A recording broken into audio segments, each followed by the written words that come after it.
वादा निगहबान के किनारे एक ऐसा खेत मौजूद था जो रात होते ही अजीब तरह से चमकने लगता था, जैसे इसकी मिट्टी में कोई रोशनी दफन हो, कोई जिंदा चीज, कोई ऐसा राज जो चांदनी के लगते ही जाग उठता हो। मगर इस चमकने का ताल्लुक कभी रोशनी से नहीं था, बल्कि इसके पीछे एक कदीम खौफनाक हकीकत दबी हुई थी, जिसे गाँव वाले चलती हुई लाश का खेत कहते थे। मगर किसी को मालूम न था कि ये लाश कौन थी और क्यों हर रात खेत की मिट्टी में जगमगाती थी। बस इतना सुना जाता था कि अगर कोई इस खेत में सूरज गुरूब होने के बाद कदम रख दे तो इसके कदमों के नीचे से जैसे कोई हाथ इसे रोकने के लिए मिट्टी ऊपर उठा देता है, और अगर कोई ज्यादा देर ठहर जाए तो खेत के बीचों बीच से कोई सफेद चलता हुआ जिस्म निकलकर उसके पीछे आ खड़ा होता है। इसी खौफ के बाइस लोग सूरज ढलते ही इस रास्ते से गुजरना छोड़ देते थे। मगर सुलेमान नामी लड़का, जिसे पुरस्कार चीजों का बेतहाशा शौक था, इस कहानी पर यकीन न करता था और हमेशा कहता कि ये सब वहम है, कोई चमकती हुई मिट्टी नहीं होती, कोई लाश नहीं चलती, ये सब बड़ों की घड़ी हुई बातें हैं ताकि बच्चों को डराया जा सके। लेकिन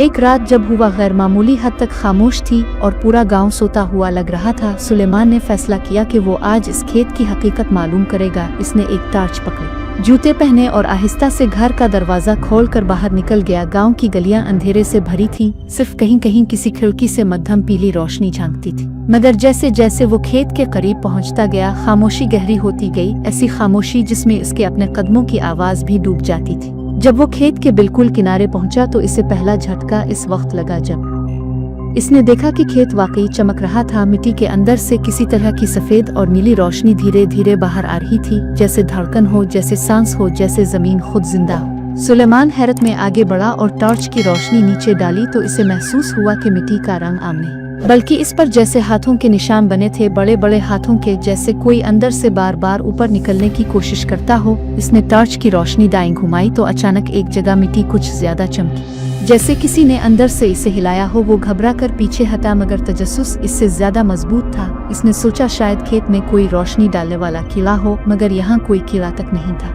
ना हुआ चलती थी, ना पत्तों की सरसराहट, जैसे खेत अपनी सांस रोके किसी चीज के इंतजार में हो। सुलेमान ने हिम्मत की और कदम अंदर रख दिया। जैसे ही इसका कदम मिट्टी पर पड़ा, मिट्टी ने बहुत हल्की सी ठंडी लहर उसके तलवे तक भेजी, जैसे किसी ने इसके पांव को चूम लिया हो। सुलेमान ने घबरा कर दूसरा कदम भी रखा, मगर अगले लम्हे इसे यूं लगा जैसे इसके पैरों के नीचे से कुछ सरकता हुआ आगे बढ़ा हो, जैसे कोई लंबे नाखून वाली उंगली उसके पांव को छू कर गुजरी हो। वो उछलकर पीछे हटने वाला था कि इसी वक्त खेत के बीचों बीच से मिट्टी फटने जैसी आवाज आई, बहुत मध्यम मगर बहुत वाज़ेह, जैसे अंदर से कोई चीज जोर लगा रही हो। फिर अचानक एक जगह की मिट्टी ऊंची हुई, जैसे किसी ने अंदर से हाथ रखा हो, और फिर वो मिट्टी आहिस्ता आहिस्ता फटने लगी, ऐसी खामोश मगर खौफनाक खड़खड़ाहट के साथ कि सुलेमान के पैरों में कपकपी दौड़ गई। टॉर्च की रोशनी इस जगह जैसे जिम गई थी, और इस रोशनी में वो मंजर जाहिर हुआ जिसने इसका खून जमा दिया।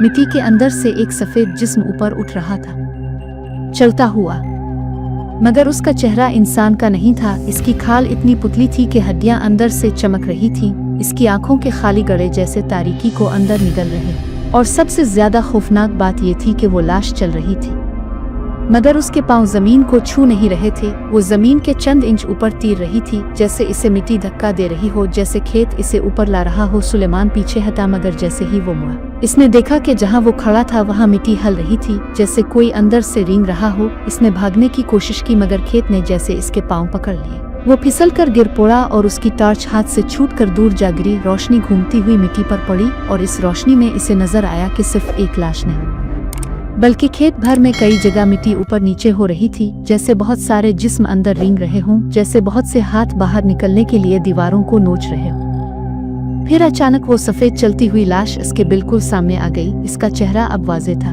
आंखों की गड़ों में सफेद चमकती धूल भरी हुई थी, नाक की जगह सुराख थे, और होंठ फटे हुए जैसे किसी ने इसे जमीन में घसीट कर दबाया हो। इस लाश ने अपनी गर्दन आहिस्ता आहिस्ता सुलेमान के करीब की, और एकदम से इसकी सांस सुलेमान के चेहरे पर पड़ी। ऐसी बदबू, ऐसी सर्दी जैसे कब्र के अंदर भी ना हो। सुलेमान की चीख हल्क में दब गई। इसने पीछे हटने की कोशिश की, मगर मिट्टी ने जैसे इसके हाथ जकड़ लिए थे। फिर वो लाश आगे बढ़ी, मगर चल कर नहीं, बल्कि तैरते हुए, जैसे इसे खेत खुद धकेल रहा हो। इसके लंबे हाथ सुलेमान के कंधों तक पहुंचने ही वाले थे कि अचानक खेत के दूसरी तरफ से एक अजीब घंघोर आवाज उठने लगी, जैसे दर्जनों हल्क एक साथ गर्राना शुरू कर दें। खेत मजीद चमकने लगा। इसकी चमक की शिद्दत बढ़ती गई, यहाँ तक कि रोशनी ने पूरा माहौल अपनी गिरफ्त में ले लिया।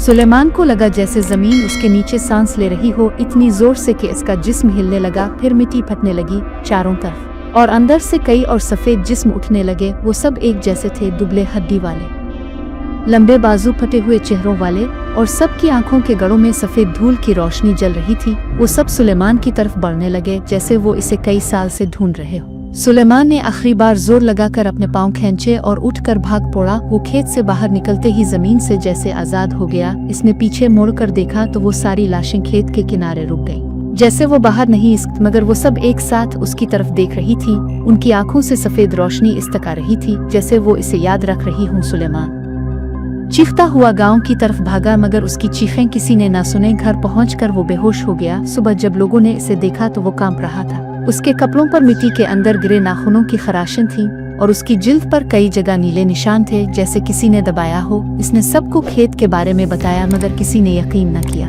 मगर अगली ही रात गांव वालों ने देखा कि खेत पहले से ज्यादा चमक रहा है और उसकी चमक के बीचों बीच एक इंसानी साया खड़ा है, बिल्कुल सीधा, बगैर हिले, और उसके हाथों पर ताज़ा मिट्टी लगी हुई है। कुछ लोग कहते हैं कि वो साया सुलेमान था और कुछ कहते हैं कि खेत ने एक नई लाश चुन ली है जो अब बाकियों के साथ मिलकर रात को चलती है। आज भी जब चांदनी फैलती है, खेत चमकता है और उसकी रोशनी में एक सफेद पतला जिस्म आहिस्ता आहिस्ता चलता हुआ नजर आता है जैसे वो किसी नए कदम का इंतजार कर रहा हो।